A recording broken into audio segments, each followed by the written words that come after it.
Good morning, everybody. Mike Vacchi from Princetontrader.com here for ntmarkets.com with your Tuesday morning pre-market webcast.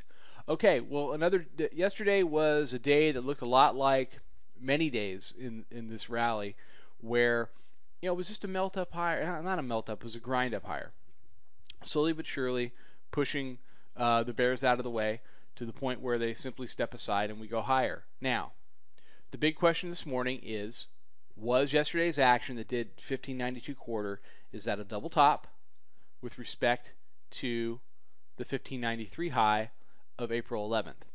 I have no idea. Nobody knows. Anybody that tells you that they do isn't telling you the truth. So we're going to have to see how it plays out. The reality is this. We have not yet seen a situation where we have come this close to the upper band in here without breaching that band. Breached it, breach. So the market needs to play itself out a little bit. That said, we've really run up off of the 70 area, 60 to 70 area, and I think a little intraday pullback today is definitely in order. I'm looking at a couple areas with respect to the pivots. I'm looking at 84.85, which is your daily and 3-day zone. And then I'm looking at 1570 to 71, which is your 9 and 20-day pivot. So you've got two double pivot zones to look at. You can check those out. Those are always up on the website, Princetontrader.com. They're on the homepage. But you've got the Fed meeting tomorrow. You've got non-farm payrolls on Friday. So you got a lot of catalysts this week. ISM's tomorrow. Chicago PMI today. Consumer confidence.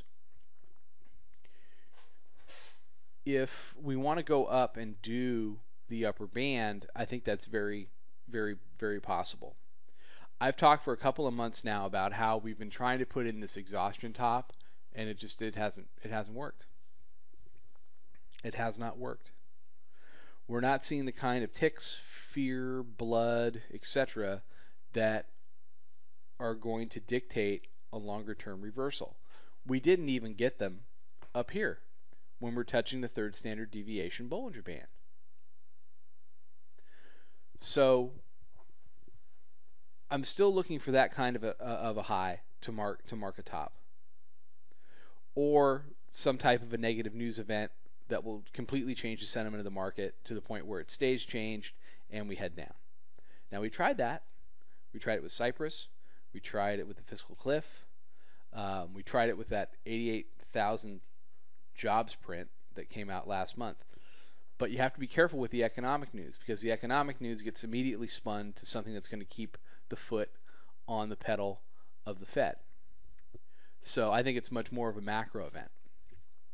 But every time this has happened, we continue to bounce off the lower band and come back up and make new highs. Now, we've yet to make new highs on this move, but let's look at this. Let's look at this logically. Let's look at this reasonably, okay? Here's your chart. 1340 to 1593. What's more likely? We roll over and die, or we go up and take out that upper Bollinger Band one more time? I think if you set aside whatever your particular position happens to be in the market, whatever is happening on your P&L, I think that the answer to that question is going to be, we go up and we go through that upper band and we make another high. Am I buying that move through the upper band? Absolutely not. That's when I want to get short for the move back to the lower band.